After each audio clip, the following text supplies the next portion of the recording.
Hello বন্ধুরা, সকলকে স্বাগত জানাই Patawa study center 0.1 YouTube and Facebook পেজে এবং পাতাওয়া স্টাডি সেন্টার 0.1 পরিবারে।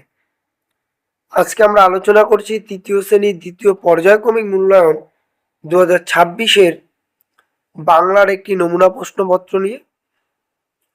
সকলের কাছে প্রথমেই ক্ষমা চাইব, শরীর অত্যন্ত খারাপ থাকার কারণে শুধু ভিডিওটি তুলে দিচ্ছি, কোনো কিছু বলছি না। সকলকে বলবো, যদি কোনো অসুবিধা হয় কমেন্ট পিনটে কমেন্ট করো, অবশ্যই জানাবো। এবং ইউটিউব চ্যানেলে প্রথমবার এসে থাকলে অবশ্যই ইউটিউব চ্যানেলটিকে সাবস্ক্রাইব করো। ফেসবুক পেজ থেকে দেখে থাকলে পেজটিকে ফলো শেয়ার করো। চলো দেখে নাও আজকের ভিডিও।